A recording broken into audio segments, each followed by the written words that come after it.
양의 문 대신 예수 그리스도 오늘도 만나기를 주의 이름으로 축복합니다.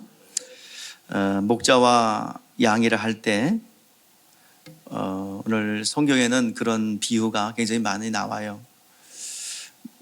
광야의 생활 속에 목자와 양은 하나의 연합체의 생명입니다. 목자가 없으면 양은 죽어요. 양이 없으면 목자는 살아남지 못합니다. 상존 관계예요. 서로 간에 생명이 하나입니다. 목자의 생명이 양의 생명이요, 양의 생명이 목자의 생명입니다. 오늘 목자의 양의 비유를 통해서 하나님과 우리와의 관계를 생각해 보며 또 오늘 이 시간 우리가 살고 있는 이 세상이 어떠한가를 다시 한번 우리가 깨닫기를 원합니다. 목자와 양이라 할 때 여러분 언뜻 떠오르는 그림, 이미지가 있습니다. 각종 푸른 풀밭에 지팡이 든 목자가 점잖게 옷을 입고 여유롭게 평화롭게 양떼를 지켜보고 는 모습입니다. 이거는 여러 그림 중에서 한 그림이에요. 전부 다 이렇게 그려놨어요. 무성한 풀숲과 그리고 평화로이 한가히 풀을 뜯고 있는 양의 모습들입니다. 여유롭고 평화로운 그런 그림이죠. 저기에 어디에 사자가 나타나며 저기에 어떤 독수리가의 위협이 있으며 저기에 어떤 척박함이 있습니까? 저기에 풍족함만 있을 뿐이죠. 그런데요, 실질적으로 저렇지 않습니다. 이제 지워요. 저거 이미지화되어 있는 거, 이런 거 이제 지워야 돼요. 여러분들, 실질적인 것과 상관없어요. 양이 키우는 들판은요, 독사가 득실 부리는 것이에요. 물을 찾으려면 열흘이고 보름이고 찾아가야 합니다. 풀 한 포기 얻기 위해서는 성경에 보니까 3일 길을 갔다고 그래요. 지금처럼 내비게이션이나 지도가 있으면 쉽게 찾아가겠는데 그때 당시에는 일일이 발품을 팔아서 그 물이 있고 또 꼴이 있는 곳을 찾아야 합니다. 꼴이라고 했더니 풀이라는 거는요, 몇 발짝에 한 발짝 지나가면 두세 폭이 있는 그런 이끼 같은 풀입니다. 정말 척박하고 정말 사람 살기에 어려운 곳이에요. 그러니까 목자는 게으르면 안 돼요. 항상 다 먹고 나면 다음 풀밭을 찾아야 됩니다. 부지런히 달려다녀야 됩니다. 달려가야 합니다. 그래서 풀이 있는 초장을 찾는데 그 초장이라는 건 풀이 무성한 곳이 아니에요. 몇 개 듬성듬성 나 있는 이끼 같은 조그만 풀을 찾는 거예요. 그런데 그런 와중에도 물이 없고 척박한 그곳에도 새끼를 낳아야 돼요. 그런데 새끼를 실질적으로 그곳에서 잉태를 하거든요. 양은 절대로 안정이 보장되지 않으면 눕질 않아요. 앉지 않아요. 늘 서성거려요. 불안하면. 그래서 안전하다 할 때 딱 앉아요. 그때부터 뭐 하냐면 되새김질합니다. 그때부터 생리가 도는 거예요. 이 양들은요, 무조건 먹어요. 그리고 나중에 되새김질하는 거예요. 또 양 그러면 어떤 이미지입니까? 양, 예, 좀 온유하고 힘이 없고 병약하고 깨끗하고 깔끔하고. 근데 다 틀렸어요. 양은 고집세고 냄새나고. 무슨 냄새? 노린내, 찌린내, 똥내. 우리가 싫어하는 모든 냄새는 양이 다 갖고 있어요. 노린내, 찌린내, 똥내. 여러분들 동등하게 갖고 있는 거예요. 그리고 털이 그렇게 저렇게 그림처럼 희지 않아요. 다 오염 물질이, 나중에 세택하는 거지 오염 물질이 묻어 있어요. 양은 늘 비벼 같이 뭉쳐. 그래가지고 털이요, 이렇게 짜부러들어요. 항상 가서 문대. 그래가지고 양 많은 데다가 염소 한 마리 끼워 넣어요. 염소의 특징이 뭔지 아세요? 다 휘집어 놓는 거예요. 염소와 양이 뭐가 다른데? 그게 달라요. 생김새는 별로 차이가 안 나요. 우리나라의 양과 염소는 확연히 차이 나는데 그쪽 양은 차이가 안 나요. 뭐 보고 알아요? 붙으면 양, 막 휘집어 놓으면 염소. 그렇습니다. 그 성품으로 알아요. 양이 힘이 없고 연약한 존재로 알죠. 팔레스타인 양들은요, 외유내강이에요. 겉으로는 부드러운 것 같아 속으로 강한 존재들입니다. 그래서 풀이 나타나기만 하면 가리는 거 없어요. 가릴 거 없어요. 무조건 뜯어먹어요. 어디까지? 뿌리까지 다 뽑아먹는 것이 양들이 하는 일입니다. 막 먹어요. 가리지 않아요. 뿌리까지 빼먹어요. 이게 양입니다. 그런데 여러분, 염소 키워본 적 있어요? 안 키워봤어요? 저는 시골에서 염소 키워봤어요. 그런데 염소 맨자리는요, 3년 동안 풀도 안 자라고 나무도 안 자라요. 왜 그런지 아세요? 다 뜯어먹어요. 뿌리까지 파가지고 다 갉아먹어요. 그래가지고 3년 동안은 사막이 돼요. 그 정도로 염소는 생명력이 강해요. 그런데 그거보다 더 강한 그 양이 팔레스타인 양이에요. 뿌리도 남지 않고 다 갉아먹는 것이 팔레스타인, 이스라엘의 양들이에요. 너무나도 생명력이 강하고 또 한 번 양떼가 지나가면 풀이 안 날 정도로 뿌리까지 다 빼먹는 것이 그들 양입니다. 기회가 왔을 때 언제 먹을지 모르니 기회가 왔을 때 무조건 채워 넣어야 되는 거예요. 근데요, 이 양들은 얼마나 고집이 세냐면 양이나 염소나 어릴 때는 예뻐요. 말도 잘 들어요. 웃음소리도 때 매 그러죠. 근데 3년 돼 봐요. 듣기 지금 거북해요. 그리고 말을 안 들어요. 자, 3년만 되면 염소와 양이 수염이 나요. 수염이 나면 그때부터 끌어 잡아다녀도 안 가요. 안 간다고 딱 결정하면 아무리 패고 끌어도 안 갑니다. 그래서 양들은 뒷공무니만 앞에 양 뒷공무니만 보고 가요. 그래서 앞에 양 엉덩이만 보고 가면 1m 이상을 보지 못해요. 그래서 앞에 궁둥이만 보고 가요. 근데 앞에 낭떠러지가 있어갖고 떨어져 죽잖아요. 그러면 떨어져 죽는 양 따라서 다 죽어요. 100마리면 100마리, 1000마리면 1000마리 다 죽어요. 그게 양이야. 미련해요, 똑똑해요? 미련해요.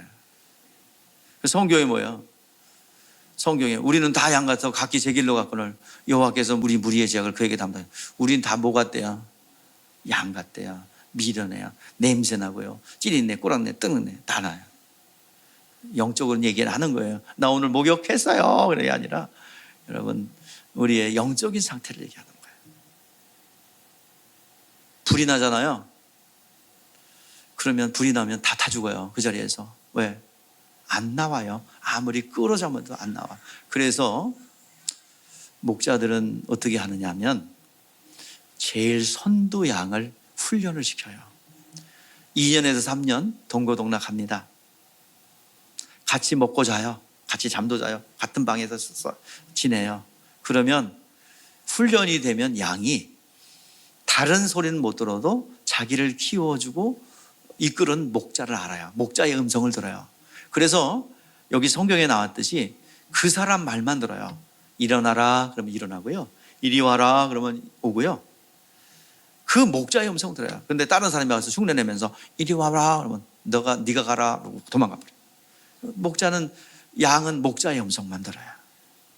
그런데 병들면 여러분들 황당한 일 생기면 뭐가 막힌다고 그래? 기가 막혀. 안 들려. 병이 들면 양들은 기가 막혀요. 그래서 목자의 음성 못 듣고 제멋대로 가갖고 사자와 늑대의 일에게 죽는 거예요. 그래서 이스라엘의 이 양치는 방식은 선두양을 딱 앞에다 세워요. 그리고 목자가 이리 와라 저리 와라 그러면 선두양이 그러면 뒤에 있는 양들은 누구의 엉덩이만? 앞에 양 선두양의 엉덩이만 보고 따라와요. 그러면 그게 100마리건 1000마리건 10,000마리든 한 마리 양만 끌고 가면 돼요.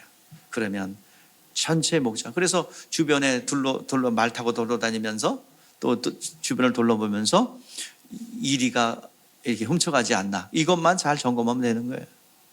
그 정도로 혼자서 양떼를 이끌어 가는 것입니다. 자, 이와 같이 이스라엘의 양은 정말 강인하지만 또 고집도 세고 아주 못된 성품이 있답니다. 그런 양을 끌고 다니는 것이 이스라엘의 목자들입니다. 가는 행로에는 그늘이 없어요. 그러니까 얼기설기 짐승 가죽으로 만든 텐트를 칩니다. 지금같이 쫙 하면 펴지는 게 아니라 그 당시 텐트들은 동물 가죽으로 얼기설기 만든 그늘이에요. 그 밑에서 지내고 있습니다. 대충 얼기설기 만든 거예요. 자, 저녁 때가 되면 양들이 어때요? 우리에 들어가서 안전하게 보호받아야 되죠. 안전하게 보호받지 못하면 양들은 서성거려요. 앉지 않아요. 절대로 대적임질하지 않아요. 물을 못 먹어도 양떼는 서성거려요. 소화를 안 시켜요. 그냥 가만히 놔둬요. 그러다가 소화를 안 시키면 어떻게 돼요? 가시차서 죽어요. 그러니까 항상 먹을 걸 먹여야 되고 안전한 우리에다 넣어야 됩니다. 그래서 목동들이 이제 연합해서 이렇게 우리를 만들기도 하는데, 그 우리라는 것이요, 그냥 이렇게 튼튼한 우리가 아닙니다. 양이 도망가도 잡을 수 없고 또 짐승이 침투해도 막을 수 있는 그런 우리가 아니에요. 늘 이렇게 허접합니다. 그러니 목자는 지켜야죠. 도망을 나가는 양을 붙잡아야 되고 또 다시 침투해 들어오는 적들로부터 양들을 보호해야 됩니다. 그러니까 얼마나 고되겠어요. 양들을 지켜야죠. 먹여야 되죠. 또 적들로부터 생명 걸고 지켜야 되죠. 잠을 어디를 잡니까? 양들이 쉬고 잠잘 때, 대세겜질할 때 목자는 자지 않습니다. 양을 지킵니다. 이런 환경 속에서 목자는 고되죠. 그렇기 때문에 목자와 양은 생명이 하나예요. 목자가 없으면 양은 다 죽어요. 한 마리도 남지 않고 다 이일대한테 물려갑니다. 그래서 양의 목자는요, 선한 목자는 양떼들이 안전해요. 선한 목자는 그 양들이 배불리 먹어요. 그래서 새끼도 잘 낳고 젖도 잘 내고 살쪄요. 너무나 피곤한 목동 생활이기에 성경이 기록됐던 고대 당시에 목동은, 양치는 직업은 3D 직종이에요. 그래서 천민 계급이 양치기를 합니다. 예수님 당시에도 동일해요. 그러기에 언제든지 사람들의 시선 밖에 있는 자들이고 또 양치기는 증인으로서 채택이 안 됩니다. 내가 저 사람 죽이는 거 봤어요. 근데 저는 목동이에요. 알았어. 증인으로서 증인으로서 세워지질 않습니다. 이것이 목동이에요. 목동은 가장 천한 직업이고 가장 선호하지 않는 직업입니다. 요셉이 야곱의 식솔들이 애굽에 내려왔을 때, 총리잖아요. 총리의 식솔들이 내려왔으니 바로가 얼마나 좋은 땅을 주려고 하겠어요. 그래서 이 요셉이 야곱이 바로를 만나기 전에 기뜸해 줍니다. 아마 좋은 땅 준다고 그럴 거야. 그러면 직업이 뭐냐 그러면 우리 목동이에요 얘기하고, 땅을 어디 줄까 그러면 고센 땅 달라고 그래라. 고센 땅. 고센 땅이 어디예요? 애굽에서 소외 계층들이 살고 목축업을 주로 하는, 풀이 잘 나서 목축업을 하는 그런 지역이 고센 땅입니다. 그곳을 달라고 그래라. 왜냐하면 이 목축을 해야 되는 이유는 그동안 가나안 땅에 살면서도 목축을 했어요. 양치기를 했어요. 그리고 지금 이곳에서 익숙한 일을 해야 돼요. 그리고 앞으로도 가나안 땅에 들어가면 또 무슨 일을 해야 됩니까? 양치기를 해야 돼요. 목축업을 해야 돼요. 그래서 이 애굽 땅의 사람들이 이 고센 땅에서 이 목축업을 하면 관심 받기예요. 그들도, 애굽 사람들도 이 목축업은 굉장히 천한 직업이라고 생각하기 때문에, 그것도 변방 고센 땅에서 목축업을 하고 있으니 별로 관심이 없어요. 시기 질투의 대상이 아니에요. 그런데 기름진 땅에서 막 소출이 많고 번성하면 어떻게 될까요? 시기 질투의 대상이 돼요. 번성하지를 못하죠. 그래서 요셉이 뒤를 생각하고 미래를 생각해서 고센 땅을 달라고 그래라. 그래서 고센 땅을 차지하죠. 그곳에서 남자 장정만 60만이 될 때까지 성장할 수가 있었습니다. 오늘 여러분들, 이 목자와 양의 관계, 주님 오실 때까지 유지해야 되기 때문에 그들은 목축업을 끊으면 안 돼요. 왜냐하면 또 여러분들, 이스라엘의 예배 방법 중에서 분향을 드려야 되는데 그 제물이 뭡니까? 양, 염소, 소죠. 하나님을 예배하여야 되기 때문에 목축업을 해야 되고요. 그래서 양을 통해서 하나님 앞에 드려야 되고요. 예수님 오실 때까지 목자와 양의 관계를 유지해야 예수님의 그 말씀을 이해할 수가 있는 거죠. 그래서 목자와 양의 관계를 예수님 오실 때까지 잃어버리면 안 됩니다. 오늘 목자와 양의 관계를 성경은 계속해서 기록함으로 하나님과 우리와의 관계를 말하고 있습니다. 오늘 이 시간 찬송을 통해서 우리가 경배했죠. 주는 나를 기르시는 목자요, 나는 귀한 어린 양입니다. 여러분, 하나님과 우리와의 관계는 그런 관계라는 사실을 전제로 이 말씀을 함께 나누기를 원합니다. 오늘 본문 말씀 4절 5절 말씀을 한번 볼까요? 시작. 자기 양을 다 내놓은 후에 앞서가면 양들이 음성으로 따라오되 타인의 음성을 알지 못하는 거로 나를 따르지 아니하고 도리어 도망하느니라. 건강한 양은 누구의 음성만 들어요? 목자의 음성만 들어요. 다른 사람이 부르면 도망가 버려요. 이게 양의 습성입니다. 내 양은 내 음성을 듣고 나를 따른다고 했어요. 내 음성을 알기 때문에 타인의 음성이 들리면 도망간다고 그랬어요. 우리는 신앙생활을 하는 데 있어서 예수 믿고 구원받았습니다. 주님의 양이 되었어요. 은혜 받는 것 크고 기쁨이 있습니다.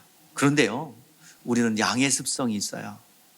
양은 어떻게 해요? 노련하면 어떻게 돼요? 말 안 듣는다고 그랬죠? 안 가겠다고 결정하면 아무리 끌고 때려고 불나도 타 죽어도 안 가요. 밀어놔요. 자, 그게 우리들이에요. 양의 모습이에요. 왜 여러분들 새가족 때는 말도 잘 듣고 좀 목사님 얘기하면 듣다가 시간이 지나고 어느 정도 노련해지면 셀리도 말도 안 듣고 목사님 말도 안 듣고 챙겨나지 마세요. 제가 다 알아서 합니다. 그래요. 불만이 있고 스스로 하려 해요. 왜 그럴까요? 이게 영적 전쟁이기 때문에 그래요. 우리 안에는 뭐가 내재되어 있어요? 네? 우리 안에는 DNA가 있어요. 무슨 DNA? 원죄의 습성이에요.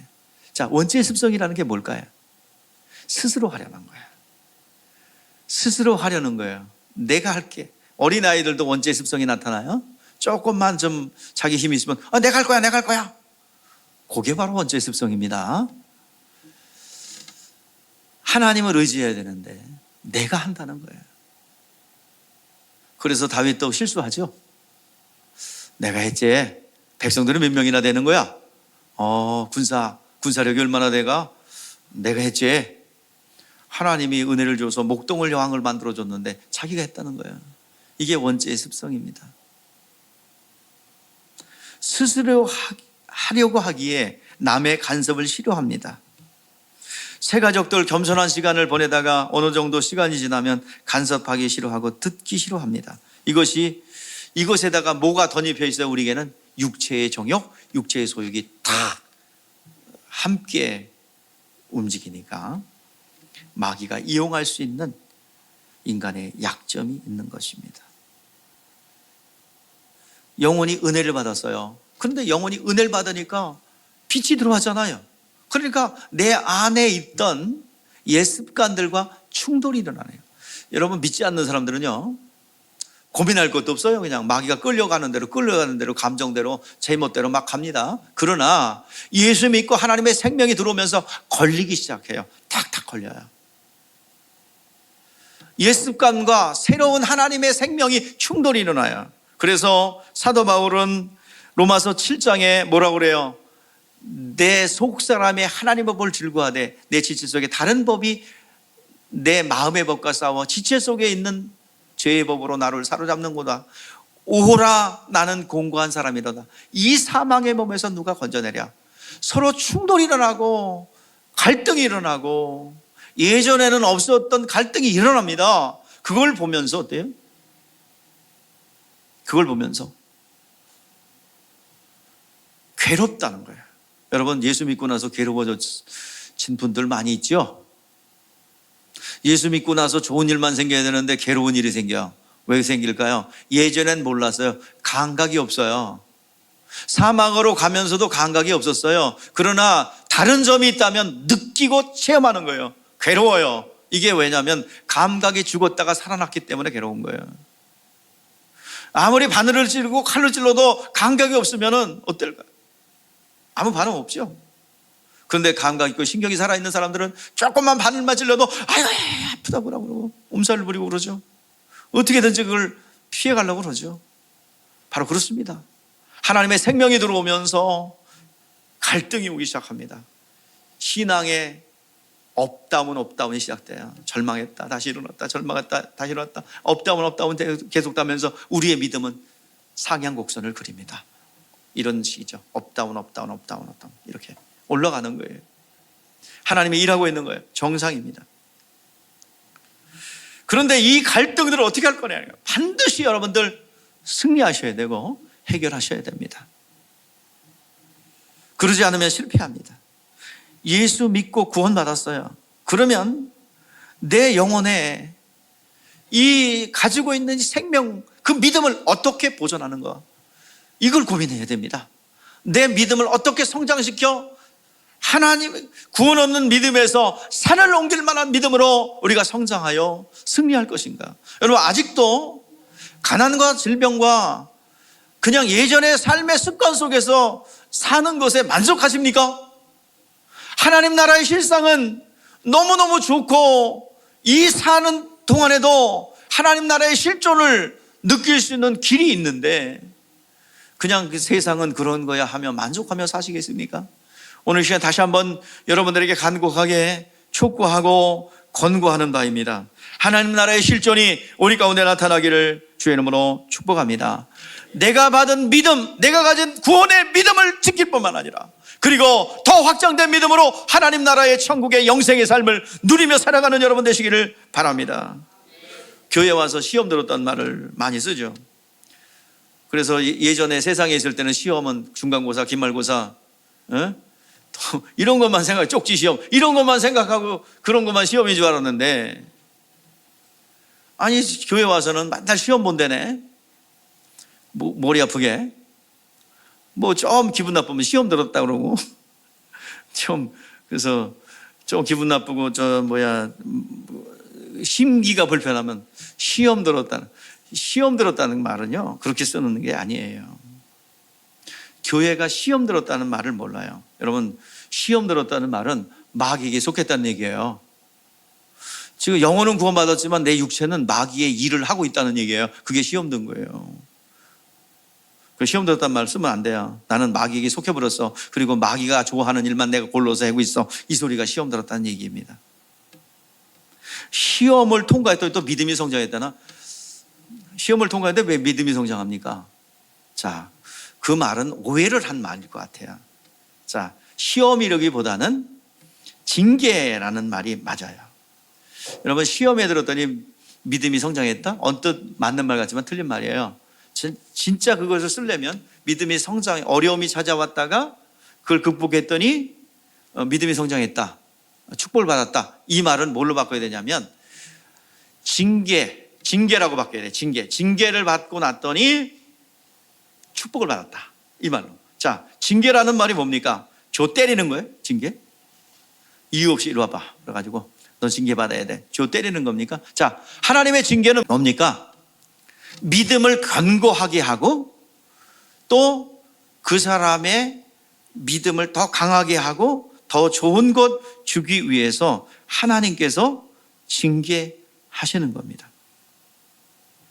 믿음을 보존하고 성장시키기 위해서 하나님께서 사랑의 마음으로 징계하십니다. 자녀들에게 하는 거예요. 자녀들 징계할 때 있잖아요. 회초리 될 때 있어요, 없어요? 있어요. 여러분 그 징계할 때 있죠, 자녀들. 근데 징계할 때 어떻게 해요? 저주받아 죽어라 그러고 하는 건 아니죠. 교정하고 바꾸라는 얘기잖아요. 그죠? 징계 자체보다는 교정하는 거죠. 하나님의 징계는 바로 그와 같습니다. 히브리서 12장 6절 8절에서 그 말씀하고 있습니다. 한번 읽어보죠. 시작. 주께서 그 사랑하는 자를 징계하시고 그가 받아들이는 이들마다 채찍하심이라 하였으니 너희가 참음은 징계를 받기 위함이라. 하나님의 아들같이 너희를 대우하시나니 어찌 아버지가 징계하지 않는 아들이 있으리요. 징계는 다 받는 것이거늘 너희에게 없으면 사생자여 친아들이 아니니라. 자기 자녀는 반드시 징계를 합니다. 징계라는 것은 어떤 회초리보다는 교정, 바로잡음 이런 데 포커스를 맞춰야 돼요. 하나님은 우리의 믿음을 견고하기 위해서 징계합니다. 징계 중에 대표적인 사례가 어디 있어요? 아브라함, 창세기 22장에 너의 독자 이삭을 번제로 드리라. 이게 바로 하나님의 징계예요. 그래서 결과적으로 어떤 결과가 났습니까?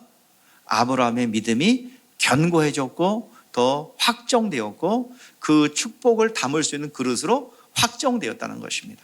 이것이 하나님께서 주시는 징계입니다. 하나님의 아버지가 진정한 아버지가 되신다면 하나님은 징계하시고 우리를 교정하십니다. 자, 시험을 받는 순간에 시험 받았다는 얘기는 정체됩니다. 한 발짝도 움직이지 못합니다. 이게 시험 들은 거예요. 근데 하나님의 징계는 믿음의 진보가 있습니다. 자, 원수 마귀는 계속해서 시험을 주죠. 마귀가 하는 일은 시험을 주는 건데 생명을 없애고 믿음을 빼앗으려는 것이 마귀가 주는 시험이에요. 이것은요, 시험에 빠져버리면 여러분 생명을 빼앗고 그리고 믿음을 빼앗으면요 딱 정체가 됩니다. 정체가 되어서 가난이 밀려 들어와요. 질병이 밀려 들어와요. 시험에 든 자들은 그 시험에 들어서 원수 마귀가 생명을 꺼서 믿음을 빼앗았기 때문에 그동안 없었던 우활증과 밀려 들어와요. 이게 시험에 들은 거예요. 그래서 우리 주님께서는 시험에 들지 말라고 그러죠. 시험에 들지 않기 위해서 뭘 하래요? 자, 마태복음의 말씀에 보면 시험에 들지 않게 깨어 기도하라. 시험에 들지 않게 깨어 기도하라. 마음은 온유로되 육신이 약하다. 여러분, 기도해서 시험에 빠지지 않도록 원수 마귀가 내 믿음이나 강력한 생명을 빼앗아 가지 않도록 하십시오. 왜 병에 들고 왜 여러분 가난해집니까? 생명이 부족하다는 거예요. 그래서 성경에서는 뭐요? 부욕해 되는 그 원리가 또 여러분 건강하게 되는 원리가 하나님께서 직접적인 통장에 잔고를 쏘는 게 아니라 그 모든 생명을 부여함으로 하나님의 부여와 풍요와 건강이 머물게 하는 겁니다. 그래서 성경에서는 뭐예요? 시험을 이기는 자가 복이 있다고 그랬어요. 시험을 이기는 자 복이 있대요. 시험을 통과하는 자가 복이 있는 게 아니라 시험을 인내하는 자가 복이 있다라고 말씀하고 있습니다. 원수의 마귀의 시험을 정면 돌파하는 자가 복이 있다는 거야. 시험에 넘어지지 말고 시험을 참고 이기십시오. 그러면 이기게 됩니다. 사람이 시험 드는 것은 욕심에 끌려 미혹됨이라고 말씀하고 있습니다. 자, 오늘 히브리서 12장 11절 말씀 보세요. 자, 우리가 보실까요? 읽어볼까요? 시작. 무릇 징계가 당시에는 즐거워 보이지 않고 슬퍼 보이나 후에는 그로 말미암아 연단받은 자의 의와 평강의 열매를 맺느니라. 여러분들, 하나님이 주시는 징계는 결과가 생명이에요. 무슨 열매를 맺는데요? 의와 평강의 열매를 맺는데요. 아브라함이 그랬지요. 그래서 가는 데마다 하나님의 흔적이 나타나요. 하나님의 역사가 나타나요. 손대는 곳마다, 발딛는 곳마다 하나님의 놀라운 역사가 나타나는 거예요. 이것이 하나님의 징계에서 나오는 열매입니다. 자, 오늘 본문 말씀, 히브리서 12장 11절 말씀에 뭐라 그래요? 의와 평강의 열매라고 그랬어요. 의와 평강의 열매. 그래서 어디를 가든지 어떤 일을 하든지 형통합니다. 열려요. 가는 곳마다 평강의 열매가 있어 하나님의 손길이 나타나요. 여러분들, 하나님이 주시는 이 징계를 여러분들 거부하지 말고 믿음으로 승리하시기를 바랍니다. 요즘에 참 어려운 때예요. 지금 우리가 살고 있는 때는, 우리는 양이라고 그러잖아요. 말 안 듣는, 그죠? 강인함도 있지만 어떤 부족함도 많은 양이잖아요. 이 세상에서 우리는 살고 있어요. 광야 같은 이곳. 광야에서 살고 있는데요, 너무나도 좀 어려운 때죠. 요즘 코로나 때문에 기독교회는 2년을 잊어버렸어요. 우리도 안 잊어버리려고 노력했습니다마는 대한민국 이 사회를 책임지고 이 사회의 도덕성과 윤리성을 온도계라 할 수 있는 교회가 2년 동안 문을 닫았어요. 그리고 하나님의 테스트를 통과한 교회도 있지만 통과하지 못한 교회도 있습니다. 정신적으로 곤란한 사람들이 많아요. 첫 번째 이유는 어린 백지자 같은 아이들의 생각 속에다가 문화막시즘의 원리, 성저체성의 해체와 그리고 기존 사회 질서를 해체하는 해체주의의 철학을 근거로 한 사상들을 아이들에게 주입시켰어요. 성은 타고나는 게 아니라 니들이 결정하여, 네가 여자 되고 싶으면 여자 되는 거고, 네가 남자 되고 싶으면 남자 되는 거고, 네가 종성되고 싶으면 종성되고. 여러분, 이거 남의 얘기가 아니라 우리 손자녀들이 배우고 있는 거예요. 정교조들에 의해서. 그것을 배운 이들이, 젊은 이들이 20대 30대가 되면서 뭐가 나요? 우울증 공황장애 나와요. 정신질환을 앓고 있어요. 고참들이 무슨 소리 했다고 그냥 총을 갈겨댑니다. 수리탄 까서 던져요. 정신적인 문제들이 많이 발생해요. 이건 어린 나이에. 그리고 교탁을 허물어버렸어요. 이거는 중국 홍위병과 다를 게 없어요. 네 아버지 죽여라, 이거 아니야. 네가 죽을 수 없으니 서로 죽여주자. 뭐가 달라요? 너 아버지가 징계했냐? 신고해. 여러분, 가서 우리 현장 봤어요. 예전에 없던 일입니다. 어린아이들 천진난만하게 뭘 주면은 좋다고 천진난만하게 받아서, 야, 신난다, 나도 교회 가봐야지. 카메라 딱 들이대지 않습니까? 이런 거 이지에서 하면 안 돼요. 아니, 애들이. 그리고 선생님한테 가서 신고한다 그러고. 이거 누가 가르쳤어요? 이게 청교조 교사들이 가르쳐놨어요. 그 아이들이 그렇게 자라서 그 독약을 먹고 자랐으니 나이가 들면 그 독성이 나오기 시작하죠. 지금 심각한 문제입니다. 여러분, 망하게 생겼어요. 망하게 생겼다니까. 오늘날 여러분 많이 뜨잖아요. 검정 옷을 입고 대머리, 약간 대머리이신 분 찾으면 연락해 주세요. 그러면 띵 뜨죠. 찾았어요. 네? 이거 뭡니까? 원수 마귀가 끌고 다니는 사람들이 많아요. 지난주에 참 비극적인 사건을 접했습니다.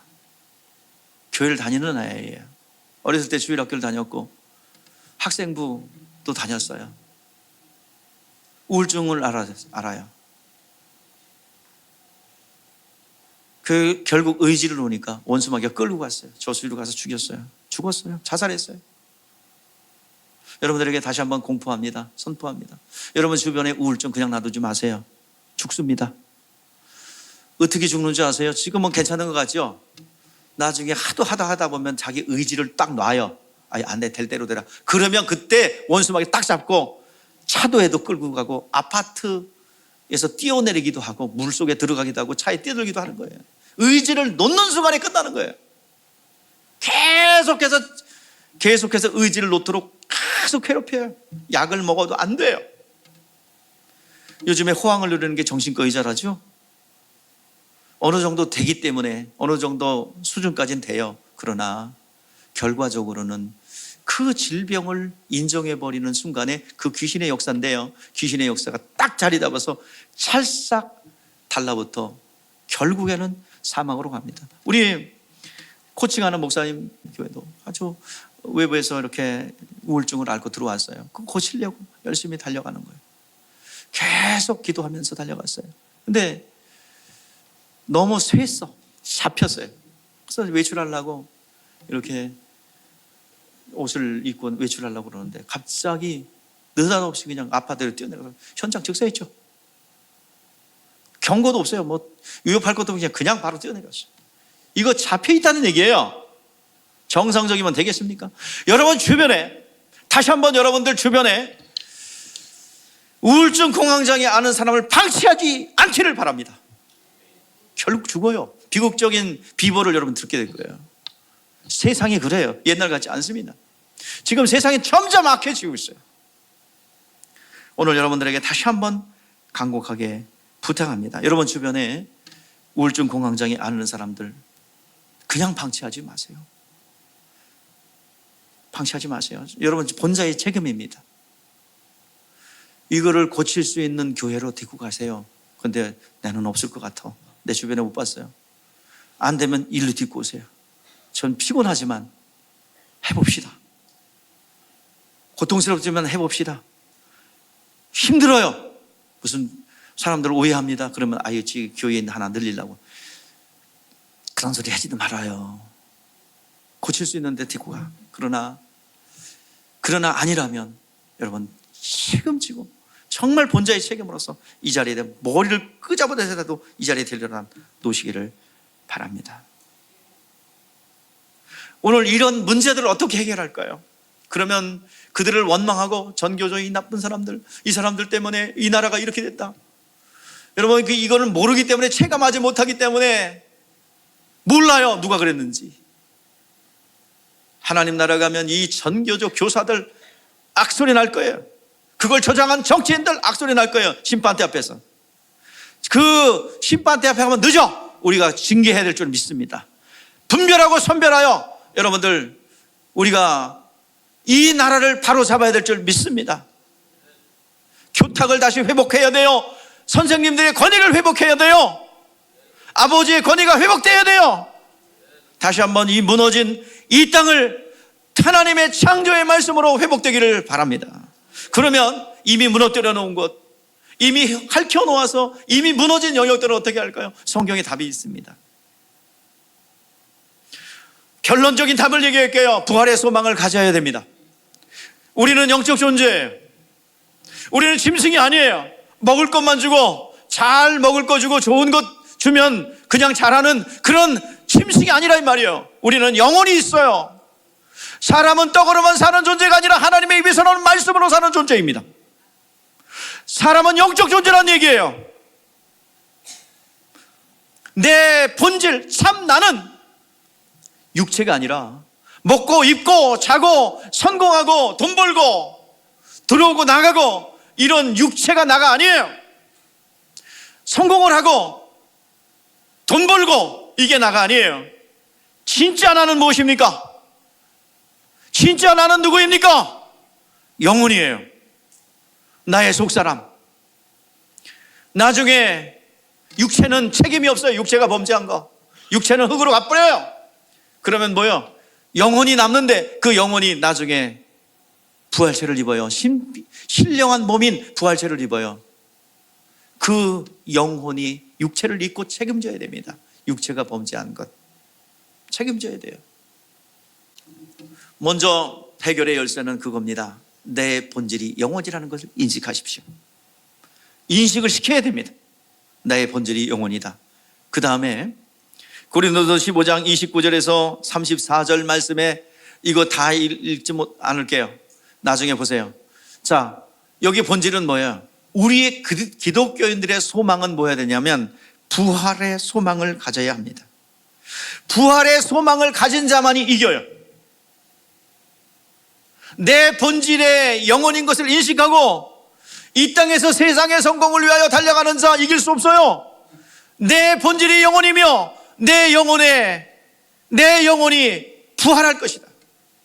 부활의 소망을 가진 사람, 내 영혼이 부활의 소망을 가지고 부활체를 가지고 그 영원한 나라에 유업이 있다는 사실을 인식하고 부활의 소망을 가진 자만이 이 세상을 이길 수 있습니다. 로마서에서는 그런 말을 합니다. 자, 우리 고린도전서 15장 31절에 뭐라고 그러냐면, 형제들아, 내가 그리스도 예수 안에서 가진 바 너희에 대한 나의 자랑을 두고 단언하노니 나는 날마다 뭐하노라? 죽노라 그랬어요. 로마서에서 아까 얘기했죠. 두 법이 싸운다고 그랬어요. 두 법은 육신의 법과 성령의 법이 서로 충돌을 하는데, 그게 괴로우니까 업다운 되면서 서로 충돌을 하니까 사도 바울이라는 그 사도가 뭐라 그래요? 오호라, 나는 공고한 사람이로다. 이 사망의 몸에서 누가 나를 건져내라. 우리 주 그리스도로 말미암아 하나님께 감사하리로다. 내 자신의 능력이 없지만 하나님의 은혜에 의지할 수 있어 감사한다 그랬어요. 내 자신의 마음으로는 하나님의 법을, 육신의 법으로는 죄의 법을 섬기노라. 자, 8장 1절에 뭐라고 그러냐면, 자, 우리가 한번 읽어보죠. 시작. 그러므로 이제 그리스도 예수 안에 자는 결코 정죄함이 없나니 이는 그리스도 예수 안에 있는 생명의 성령의 법이 죄와 사망의 법에서 너를 해방하였음이라. 오늘 이 시간 누가 이기게 한다는 거예요? 나는 계속 싸우지만 우리 안에 있는 생명의 성령의 법이 나를 이기게 한단 말이에요. 오늘 우리는 부활의 소망이 있는 자만이 이깁니다. 부활의 소망이 없는 이 세상의 소망을 둔 자, 돈 벌고 성공하고 먹고 이고 잡고 여기에만 관심 있는 사람은 절대로 이길 수 없어요. 우리의 자녀들을 원수마귀가 끌고 가는데 여러분 이길 수 없어요. 내 본질이 영혼이며 내 영혼이 가야 될 곳이 있으며 내 진정한 소망은 내 영혼이 육신을 입고 부활체를 입고 그 나라에 들어갈 것이라는 이 소망이 있는 자만이 이길 수 있습니다. 고린도전서 15장 34절에 말씀하고 있습니다. 깨어 의를 행하고 죄를 짓지 말라. 무슨 말입니까? 우리 사도 바울은 부활의 소망이 있기 때문에 이 환난과 고통, 좌절, 낭망 속에 있는 환경 순교할 수 있고 목숨을 버릴 수 있어요. 만약에 부활이 없다면 나는 이런 걸 안 한다 이 말이에요. 사도 바울이 우리에게 말합니다. 부활이 없다면 우리처럼 불쌍한 사람이 없다 그래서 먹지도 않고 순교까지 하고 시험이 와도 참고 인내하는 이유는 무엇입니까? 부활의 소망이 없다면 이런 난 안 한다 이 말이에요. 오늘 여러분들 부활의 소망을 가지고 과감하게 나를 포기할 수 있기를 주의 이름으로 축복합니다. 나는 날마다 죽노라니 말은 육신의 생명이 아니라 이것은 뭐예요? 내 자신의 성향과 내 자신이 가지고 있는 모든 취향들을 내려놓는다 이 말이에요. 내 생각이 있어요. 내 취향이 있어요. 이걸 다 내려놓는 거예요. 육체의 갈등을 이기는 것입니다. 자기를 포기하는 자가 이깁니다. 영적 존재인 것을 알고 부활의 소망을 가지고 나를 내려놓고 내가 날마다 죽노라 고백했던 그 사도 바울의 고백처럼 내 자신을 내려놓는 자 승리합니다. 이깁니다. 이 가정에서 우울증, 공황장애, 모든 질병 그리고 모든 것을 이길 수가 있습니다. 그것이 무기입니다. 끊임없이 육체의 생각과 영의 생각이 서로 충돌하고 계속 부딪히는데 내 육신의 생각을 내려놓고 영의 생각이 승리할 수 있도록 내가 내려놓으면 우리는 이길 수 있습니다.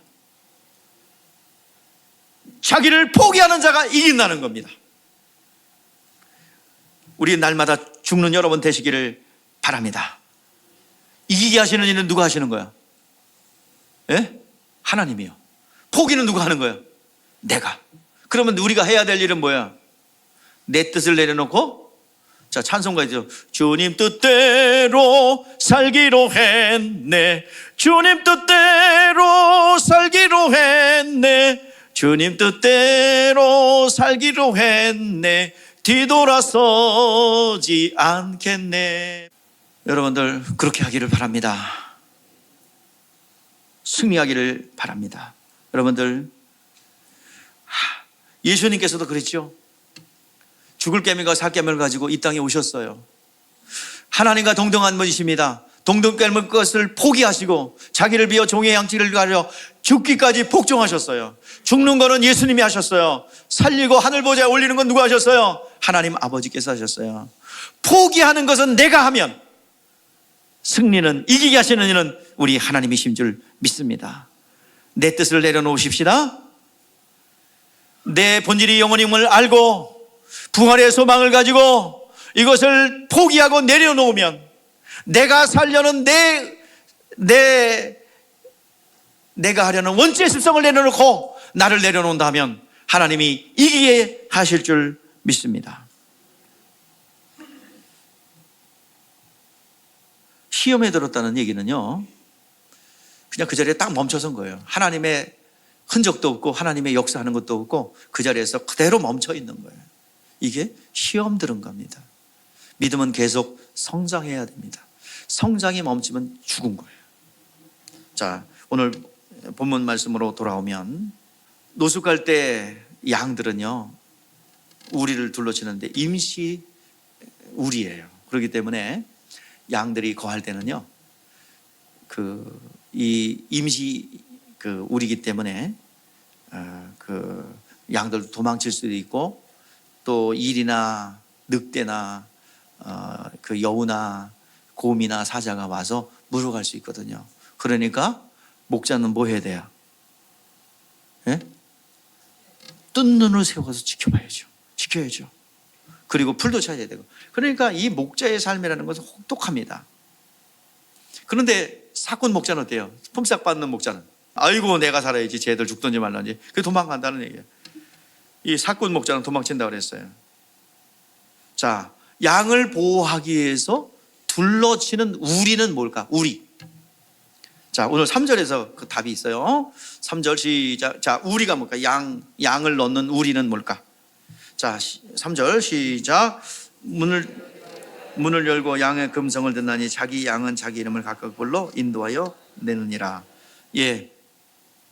양의 우리는 여기서 양이, 자기 양이 있고 아닌 양이 있다는 거잖아요. 그러니까 아닌 양도 섞여 있는 곳이 어디가요? 이 세상입니다. 이 세상이 양의 우리예요. 근데 그 환경은 어때요? 굉장히 열악하고 침투하기 쉬운 곳이에요. 그런데 이스라엘은 주님의 양을 모아놓은 그것이, 울타리가 이스라엘이라는 양이에요.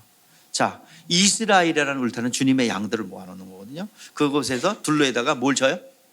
울타리를 쳐요. 무슨 울타리를 쳐서 이스라엘에게는? 율법의 울타리를 쳤어요. 율법의 울타리를 쳐서 보호하고 있어요. 율법은 문지기입니다. 자, 율법의 문지기는, 자, 문지기가 율법인데 율법의 기능과 사명을 우리에게 말해주고 있는데, 자, 율법은 보호하는 게 아니라 기다리게 하는 거예요. 보호자, 누구? 양의 문 대신 예수를 바라보고 기다리게 하는 게 울타리요, 이스라엘 율법의 역할입니다. 우리 율법은 문지기를 기다리게 하는 거예요. 오늘 예수님은 무슨 문이래요? 양이 보호받고 드나드는 양의 문이라고 그랬어요. 마침내 인류는 죄를 담당하시고 그분이 목자 되실 그분이 문을 열어줄 분이 와야 돼요. 그래서 문이 딱 왔을 때 문을 열어주는 것이 율법의 역할이에요. 그래서 오늘 8절에 나는 무슨 문이다? 양의 문이다. 그러면 양의 문인데 예수님은 의원이라고 그랬죠. 자, 건강한 자에게는 의원이 쓸데없고 병든 자에게 쓸데있느니라. 예수님은 뭐라고 그랬어요? 의원이에요. 문이에요. 그러면 진단을 먼저 해야 될 거 아니에요. 그죠? 진단하는 법인 뭐가 먼저 와야 돼요? 율법이 먼저 오고, 그리고 그 율법의 문을 열어준 그곳으로 구원의 은총이 들어가요. 이것을 미리 말해 주고 있고 예언한 것이죠. 유월절 사건입니다. 자, 유월절 어린 양. 자, 애굽 땅에 장자의 죽음이 왔어요. 그런데 하나님께서 말씀을 주시죠. 어린 양을 잡아서 자원문설주 임방에 바르고 그것을 그 안에 들어가면 살리라. 그러니까 이 애굽의 바로의 압제에서 벗어날 수 있는 사람들은 뭐예요? 그 어린 양의 피의 문을 통과한 자들이 구원받았고 하나님의 백성이 되었어요. 이와 같이 예수 그리스도는 문입니다. 무슨 문이에요? 구원에 이르는 문입니다. 요한복음 14장 6절에 나는 길이요 진리요 생명이니 나를 말미암지 않고는 아버지께로 올 자가 없느니라 그랬어요. 그분이 오셔야 문을 여는 것입니다. 마지막 문지기였던 존재가 누구예요? 마지막 율법과 선지자의 마침인 세례 요한입니다. 보라, 세상 죄를 지고 가는 하나님의 어린 양 이로다. 예수를 향하여 선포하는 겁니다. 바로 문을 열은 거예요. 누가? 마지막 율법과 선지자의 마침인 세례 요한이 다 문을 온 거예요. 그래서 예수께로 인도했죠. 자, 오늘 본문 4절 5절 보세요. 시작. 자기 양은 다 내놓으니 앞서가면 양들은 그의 음성을 듣는 거로 따라오되 타인의 음성을 알지 못하는 거로 타인을 따르지 아니하고 도리어 도망하느니라.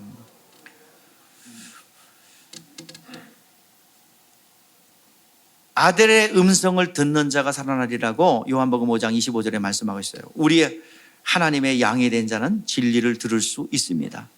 주님의 음성을 듣지 못하는 자는 살아남을 수 없어요. 그래서 양의 습성은 강인하고 생명이 강한 존재가 양이며 미련하기도 최고로 미련한 게 양입니다. 강력하고 미련하고, 그리고 불이 나도 끄집어내도 한 번 버티면 안 나옵니다. 움직이지 않으려면 안 나와요. 결국 다 타죽고 마는 게 양인데, 목자와 양은 그래서 하나의 생명이에요. 따로 뗄 수 없어요. 목자와 양은 뗄 수 없어요. 우리는 주님의 말씀 꼴을 먹어야 살아요. 이 험악한 세상 속에서, 이 어지러운 세상 속에서 살아남는 길은 딱 하나입니다. 딱 하나예요. 뭐요? 누구의 음성 들어? 주님의 음성 들어요. 우리의 시험은 다른 게 아니에요. 직분을 잘 감당하는 겁니다. 1달란트, 2달란트, 3달란트, 5달란트 받은 사람 있죠? 2달란트 받은 사람 열심히 남겼어요. 2달란트 남겼어요. 5달란트 받은 사람도 열심히 섬겨서 5달란트 남겼어요. 착하고 충성된 종아, 작은 일에 충성하였으면 큰 일까지 맡겨준다 했어요. 근데 1달란트 받은 종은 뭐예요? 그냥 그대로 갖고 왔어요. 그래서 악하고 게으른 종아 그랬어요. 무릇 있는 자는 다 풍족하게 되고 없는 자는 있는 것까지 빼앗기리라. 그래서 1달란트 있는 거를 10달란트 있는 자에게 주었어요. 영적인 빈익빈 부익부 현상입니다. 이건 철저한 그렇게 될 수밖에 없어요. 직분은 여러분 취사 선택하는 게 아니에요. 준 만큼 어떤 일을 하든지 간에 양이 무슨 말씀이든지 무슨 꼴이든지 그냥 무조건 먹어야 되는 것처럼, 그리고 그 목자의 음성을 사는 것처럼 우리는 어떤 이 말씀 저 말씀 구별할 게 아니라 말씀이 떨어지면 아멘 아멘으로 받고 무슨 직분이 있든지 간에 그대로 그걸 충성하고 감당하면 살게 될 줄 믿습니다. 오늘 7절 9절 말씀에 보면 나보다 먼저 온 자는 다 절도요 강도라고 그랬어요.